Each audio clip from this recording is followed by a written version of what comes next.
Assalomu alaykum aziz yurtdoshlar, aziz yildoshlar. Hammangizga muqaddas Ramazon oyi bilan tabriklaymiz. Yana Ramazon oyida da gruppamiz bilan sizlarni yangi qo'shiqlar bilan boshlaymiz. Yangi qo'shiqlarimizda yana o'zimni otam Qalamura Mansub Ortiq boyani Qalamura Mansub Qarilib qursin degan qo'shiq bilan boshlaymiz.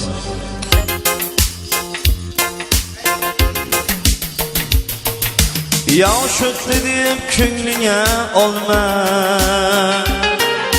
Tanrıdım deb xatardan qolma. Siz to'ylarda yuring bosh bo'ling, biz yoshlarga boshi qosh bo'ling. Endi sog'liq qadrini biling, Qarılıqni yaştini süring. Endi sog'liq qadrini biling, Qarılıqni yaştini süring.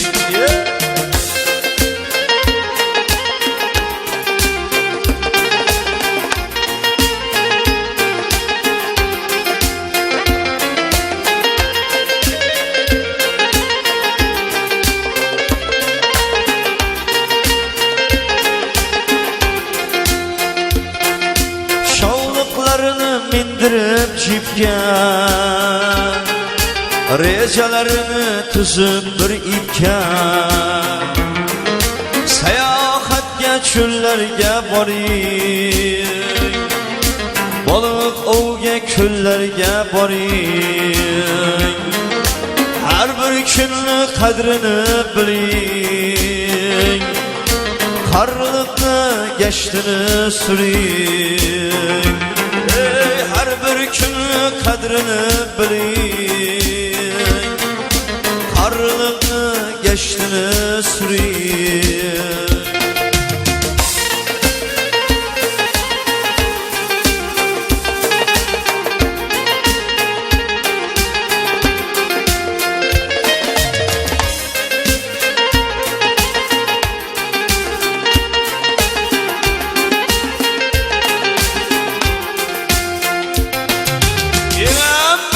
Kesip bağlarını,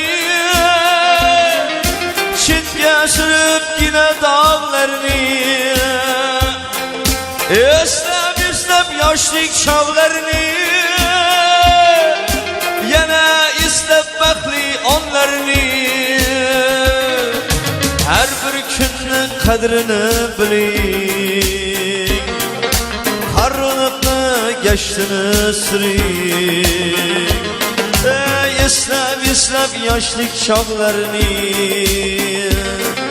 Her bir günlü kadrini biling.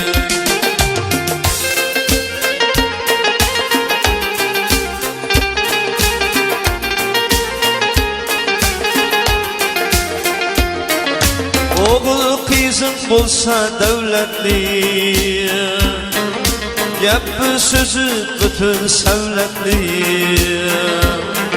G'am-g'ussani surib chekkaga, Ziyoratga boring Makkaga. Har bir kunni qadrini biling, Ey Qarliqni gashtini suring. Otaxonlar, ey onaxonlar, Serdorlar kirgaysiz yuzga. Otaxonlar, ey onaxonlar, Serdorlar kirgaysiz yuzga. O'ynab kulib tani sog'liqda, Ko'p duolar qilgaysiz bizga. Endi sog'liq qadrini biling, Qarliqni gashtini suring. Qarliqni gashtini suring. Qarliqni gashtini